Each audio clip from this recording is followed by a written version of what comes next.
Hey everyone, this is a very special episode where a woman by the name of Emily actually asked to interview me about my experience in the pageant world and get a little bit of an insider's view of how we do coaching, what we do differently than some other coaches around there, and just kind of my perspective on the industry. And it was a super fun episode because I don't get to be on the other side of the street, the other side of the microphone very often. So please enjoy. It's not too long of an episode. I had a beautiful time getting to know Emily for her thesis and getting to answer questions myself so you guys can see me in action in interview mode, which is kind of fun. So enjoy this episode, and I'll have a quick word for you guys back at the end. Hi, I'm Emily. I'm a grad student at CMU, and my camp is focused on, so I've competed for 8 years, and I'm really just taking a closer look at the industry. So I've spoken with contestants and then thought leaders and coaches and judges and directors, and I'm very excited to hear your insights today. So thank you. Yeah, you bet. Rock and roll. Awesome. How long has your pageant career stretched? And that could be from like the first time you started preparing to compete till now as a competitor, a judge, or coach, thought leader. And then what systems have you been involved with? Yeah, great question. So I started in NAM when I was 11. I had no idea what I was doing, bought a random dress from Dillard's and wore flats and my hair in a really ugly bun, and definitely didn't place. And this is back when there were like 200 people in each category. Like, it was so popular back then. Still is, but not quite as much as it used to be. And then at 14 or 15, I did ANSA, so America's National Teenager. And I won that and top 10 at nationals. And then competed in NAM again the next year, got first runner up. Chose to not go to All-American because it was the same time as my basketball tryouts. Then took a million years off. And then I joined the Miss America opportunity, back then organization, at 20 and won Miss Douglas County, which is part of the Miss Omaha organization, then won Miss Nebraska, then went to Miss America, then started my company the year after that, then took 7 years off, then competed in beginning of 2020 for Miss Nebraska USA, won that, and went to Miss USA later that year. Wow. Okay, so you competed with the mask on, right? Yes. Okay. That was a legendary year.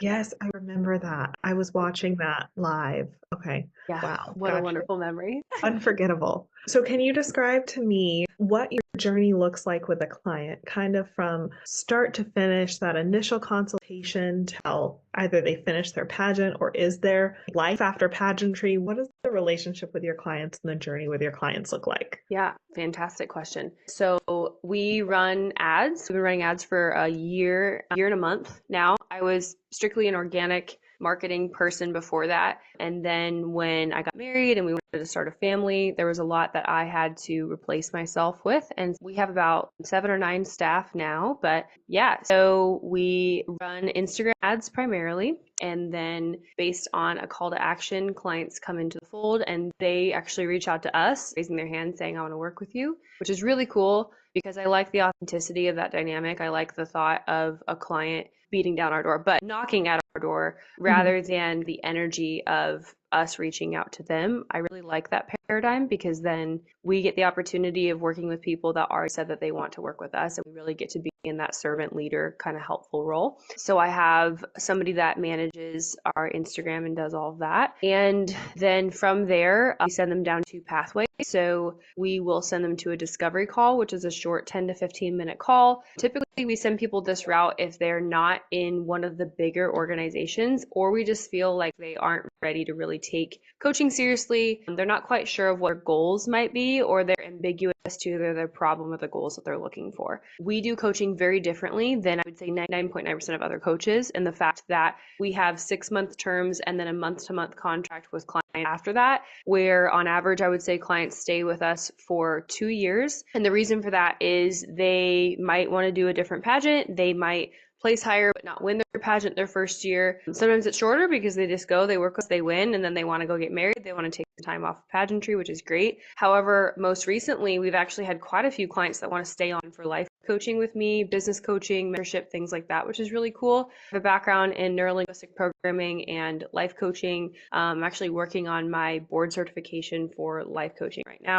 And I've also been in ministry for 20 years. So there's just a lot. And now being a wife and mother, I have a very broad scope of things that I like to help people with. And if you want to learn how to change your mindset, step into your identity, and live your purpose in any aspect, pageantry is certainly one part of that, but there are a ton of other avenues, obviously, and open doors that you can do after that. And that's what I love about pageantry is I think we have the cream of the crop in terms of high performance people and women who just want to win like in life. Pageantry is one sector of the way that they want to have an impact in the world. And pageantry is typically a 2 to 10 year glance at a very high achieving human being and some of the best women in the world that are going to be the names that you see in the newspaper probably for the next 40 years, if newspapers still exist. And so, yeah, they come in, if you're like, these are my goals, this is exactly how I want to place, I'm willing to invest in myself, I see the value of mentorship, typically advance them straight to a strategy call where we'll still qualify them, get to know them, because we want to be your vibe. We want to be your tribe as much as we're qualifying each other. I want to make sure you feel super at home here and you're ready to rock and roll with our team, because what you see is what you get with us. Like, I just put some mascara on for this call because I thought I should look a human, but before that, I'm a normal person, and it's great to know how to get all glitz and glam, put your eyelashes on, do all that. But at the end of the day, the transformation comes from when we start with authenticity. And so that's a huge value of ours in our company. Not that any other pageant coaches are inauthentic. I think most pageant coaches have wonderful hearts that really want to help people. But when people land with us, they're typically looking for a very deep transformation. It is not for the faint of heart. And I'm really proud of that because I care about your life after pageant, not just right now. And a lot of people can teach tactics. Not a lot of people can truly teach transformation. So then it's a 6-month program in our academy. Otherwise, we have a month-to-month program, which is our group coaching, which is our powerhouse club, which is about $100 a month. And we do everything from the tactics to mock interviews to interview coaching, on-stage branding, all your outfit decisions. I always say the only thing that we're not helping you with, and I'll help you with, but I can't physically do your hair and makeup for you. And I can lead a horse to water, and then you have to drink. And then again, we do very differently is all the mindset, like deep identity, belief, values work. So that's what you're going to get in the academy. You'll get sprinkles of that in our other programs. We have courses you can buy for about $200 to $5 that are one-off courses. But my recommendation is that everybody saves their pennies for the academy because that's what's going to really change you into the best version of yourself. That is beautiful. I love the focus on not just your client as a contestant in a pageant, but a person that continues to grow and succeed beyond pageantry, because that's something that I've witnessed. I meet so many high achieving women every time I've competed. I'm always impressed. And I think that that's a very good insight that you're tapping into. And then also just like giving back and reinvesting in that community. That's beautiful. Thanks. Can you tell me what would be some of your biggest challenges as a coach? I'm going to be completely transparent here. We don't work with difficult people. So I'm very blessed because of how we've positioned ourselves. Like, you can't buy a one-on-one coaching session with me. You can't pay me. I would have to charge you thousands of dollars, and we try and be as economical as possible. But I don't do random one-off coaches. You can't even pay me $2,000 to do an hour with me because I know that's actually not what's in people's best interest to get them to the goals that they've shared with me. So there's nothing wrong with that. I think for things like walking, I think things like, hey, I need some help with my outfit. One-on-one, fantastic. One-off random coaching, fantastic. But for the deep work that we do, there needs to be a relationship and a trust there. So that's why we qualify people with discovery and strategy calls where I trust my team to actually disallow anybody in that's going to be difficult or unteachable. So I would say we actually have the best clients in the world, and we don't really have a lot of hiccups with coaching because we do a lot of the pre-qualifying ahead of time. However, we have some difficult people on strategy calls who think that they know everything and are coming to be heard rather than to learn. And that pride and that ego is not welcome in our community and will get kicked out pretty quickly. But the sad thing is that a lot of people lie to themselves on their journey to success. And somebody could be sharing with one of my team members, hey, I really want to be Miss pick a state, Idaho. I really want to be Miss Florida, Miss whatever. And they're so drastically getting in their own way. And sometimes they'll be sharing with us, oh, it's been this way for 3 years, for 5 years, for 7 years. Or sometimes someone's coming in like a spring chicken and they just think they know everything and they need to be humbled a little bit by competing and not even getting in the top 20. And that can knock them down a couple pegs. But the beautiful thing about how it works in this journey is sometimes that's the best thing that could ever happen to you is that humbling of, oh, I don't know everything. Because when you realize you don't know everything and that there's life is an endless pathway of learning, growing, and developing, that humility is the most exciting mountain that you'll ever climb. But you have to be an active participant in your own growth. And that starts with admitting that you don't know everything. So I would actually say that I don't have a lot of problems with coaching, but people bring us a lot of problems. And whether they're willing to humble themselves and work on those is of their own accord. Wow. I think you've got a good system set up so that by the time they are receiving coaching, it can go the farthest. I really like the way you described like how your team is working on that. Yeah. Okay. One thing to add there too, we have the #1 podcast in the world for pageants, and I'm really proud of that. And that's where like it's not a fluffy podcast if you've ever listened to it, which I think you have, but I give my heart and soul in that podcast every week, and I want people to be transformed. We've had people win international pageants just by listening to the podcast. And so I believe that the law of reciprocity, when I give my best, that comes back to me pressed down, shaken together, 30, 60, 100-fold, and where we're able to work with the cream of the crop because we're weeding out a lot of those people in the podcast as well, but also we're giving and we're serving and we're really genuinely helping people before you ever will pay us. That's beautiful. On those strategy calls, a question for that. I'm guessing that's where people are bringing their unfiltered expectations to the experience. Do you find people are seeking almost like the tactical help for their pageant? I want to walk this way. I want to interview better. Or do you find they're seeking a deeper, more of a mindset journey? You might not be on the strategy calls, but I don't know if you hear from your team what people go into that experience looking for. Yeah, great question. So it really is both, and it just depends what kind of person coming in.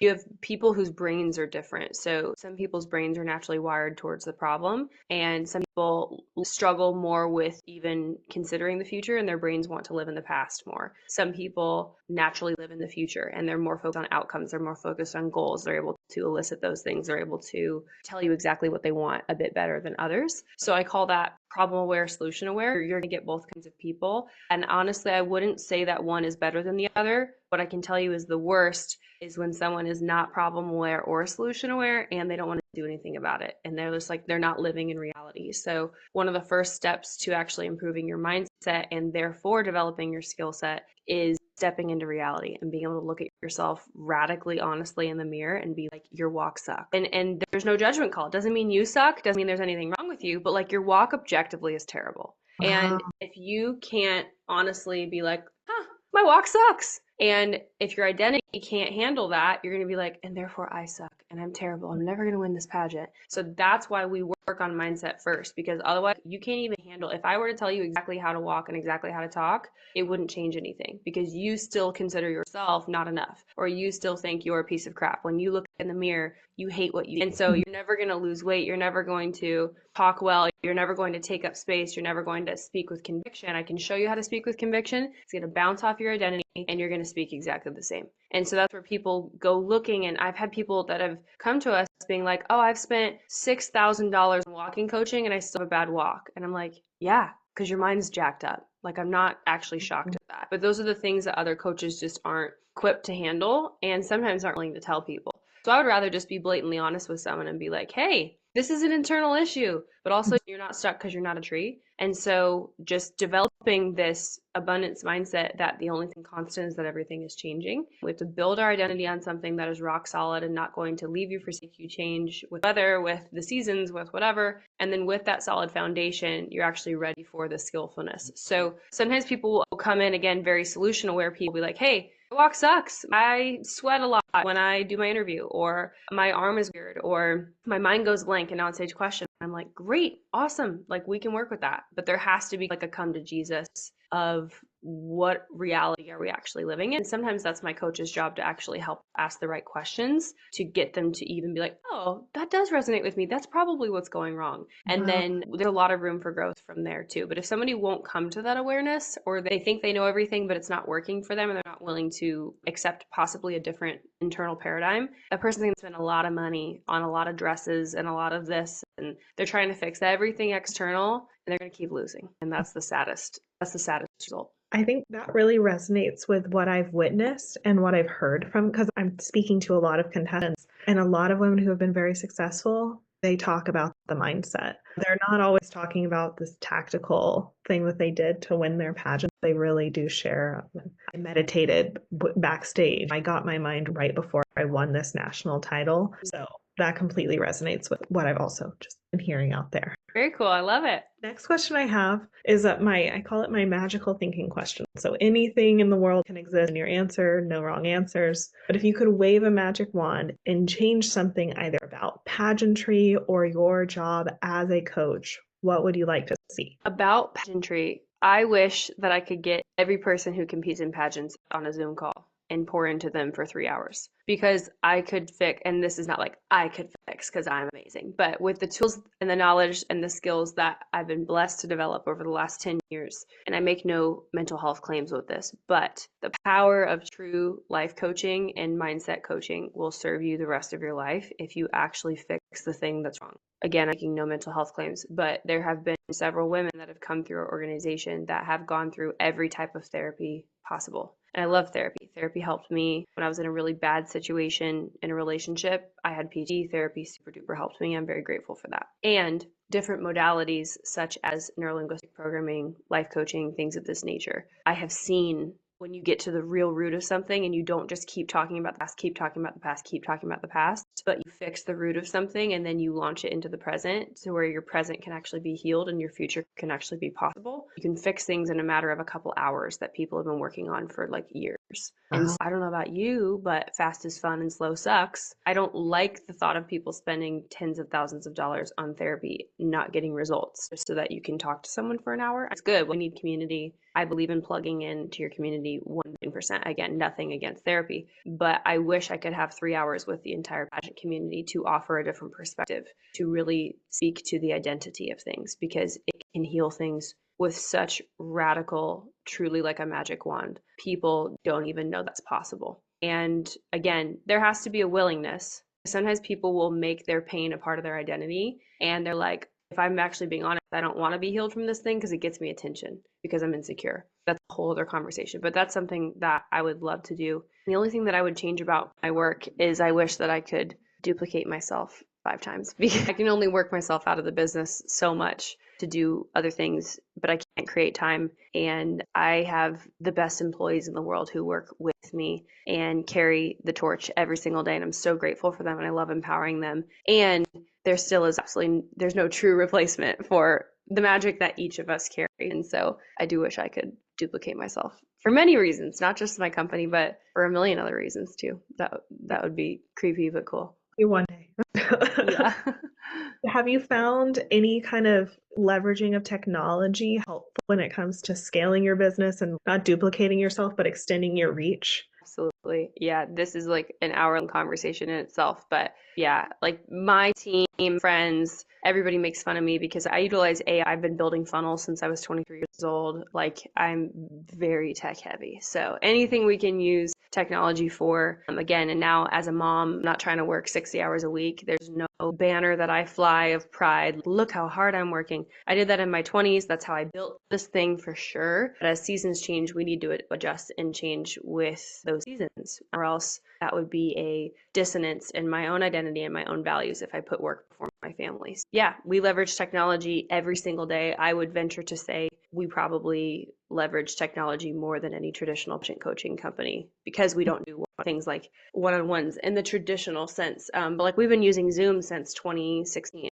So things like that. I was an early investor in Zoom. Like just I feel like I try to be a very forward thinker. And even in some of our coaching protocols, like a lot of like how we train people to do their paperwork, we utilize ChatGPT, we utilize AI, we get people to think through different interview questions and practice with themselves. Like I created a chat bot that they can practice with online that's utilizing AI. There's a lot that we can do to it because I want all of my clients to feel like I'm there, right? So I have to try to package my brain as much as I can. We've had a course for over 5 years already to again, duplicate my training. So I'm not saying the exact same thing every day to 100 clients. I'm very thankful for technology.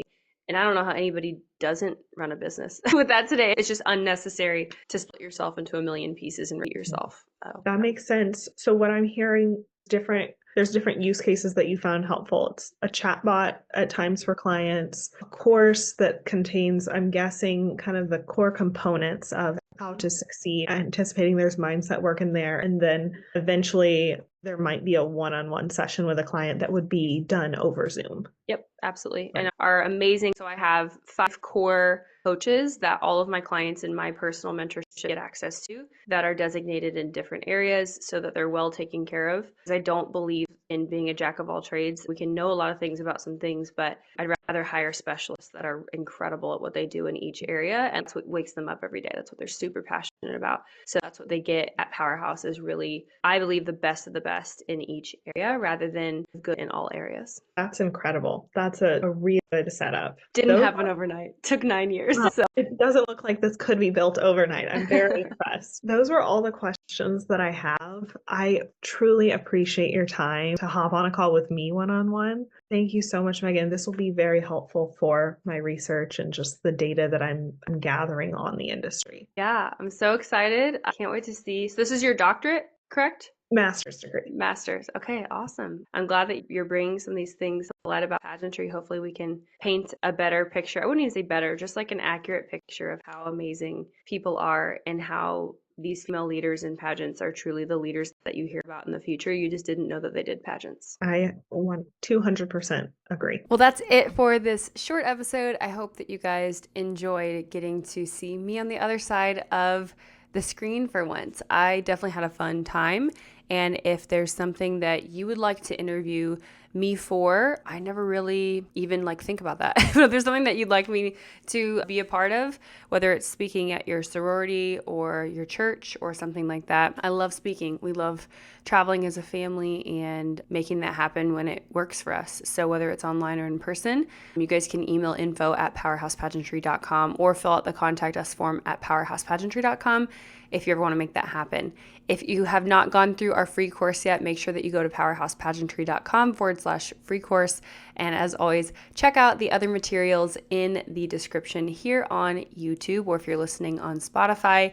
And we've started linking other related episodes each week as well, which is kind of fun. So check out everything in the show notes. And with that, guys, I'll see you next week.